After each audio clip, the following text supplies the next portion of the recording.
اهلين وسهلين يا ګرانپا هذا کل دنیا مشکلاته او تا خو اختارونه ورکړیو چې په ایران باندې به حمله کومه زه بېګاته خو زموږ طرف ته لږ خیال کوه ځکه چې موږ پراته یو د ایران خواته یا کل دنیا مشکلاته یا ګرانپا واوره سلمانیه په دې اخره کې تاسو ډېر زیات بېغیرته شوي ښه مسلمانان مې نه ولیدلي او ستاسو په شانتې بېغیرته مې نه ولیدلي هلکه ایران خو مسلمان ملک دی زه پرې حمله کوم تاسو ورته خوشحالېږئ یاره ډېر بېغیرته یې په ایران باندې خو به زه حمله کومه د چا د قصده به کومه خو خپل وخت ته انتظار یم او هلکه تا ته یم باجا آصفه هغه د باګرام مسله څنګه شوه باجا آصف نه یم خواجه آصف یم فرعونه خبره دې شیده که نه چې زمونږ په منافقت کې او په دروغو کې ما هغه پخوانی زور نه دی پاتې زور تېروتی دی او ټوله دنیا را باندې پوهې شوې ده او په خاص کر بیا پښتانه را باندې پوهې شوي دي چې مونږ کومه خبره وکړو که نه نو یقین پرې نه کوي نو ټرمه او ټرمپه او زمونږ مشره قدرمنه نو دا به لږ وخت نیسي خیره موږ ته نور وخت راکړئ ته خیره باګرام به درته ونیسو ښه او که زمونږ په ژوند نه شوه که نه نو زمونږ نصیب یې درته ګټي اوه یاره فرعون علی یو خبره درته وکړم په دې اخره کې زه سخت شرمېږم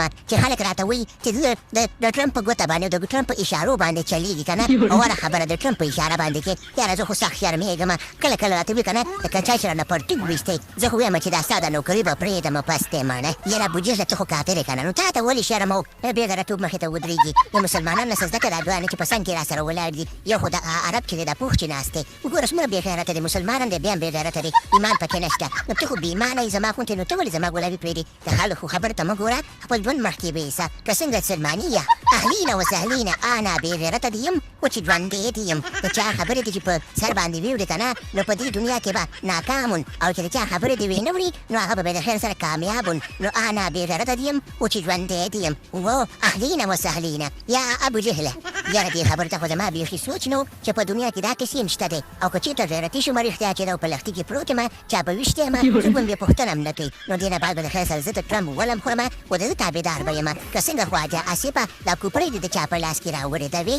یاره ابو جهله دا د غیرت چینجی ما کې هم شته دی او چې کله مې د غیرت چینجی په عذاب کې که نه نو زه دې کوپړۍ ته ګورم او دا کوپړۍ زه همیشه ځان سره ګرځوم دا زموږ د کلي یو تیزمرخان و چې کله به د شپې ول ورغه نو ځان سره به یې ښځه د باندې بوتله وېرېدو به نو یو ورځ یې ښځې سره جنګ کړی ولو او بس ښځې ورته زه سره نه وځم او ته بس غیرت کړی د باندې وته چې کله په ډېران باندې ول وکړه چې د کور ته واپس رانه کېدو که نه وروسته چا په راستر ویشتو او په لښتي کې مړ شو نو غیرت مه کوه هسې نه ګوره څوک دې ولي او په لښتي کې به بیا پروت وي و ابو جهله یاره دا خو ډېر زیات کمه کولو چې د شپې غولو ته وتلو نو غولو ته به نه وتو اوس به ژوندی ولو نو ظالمه ده خو دې په توره شپه کې څو غولو ته وتی دی چې دا وتو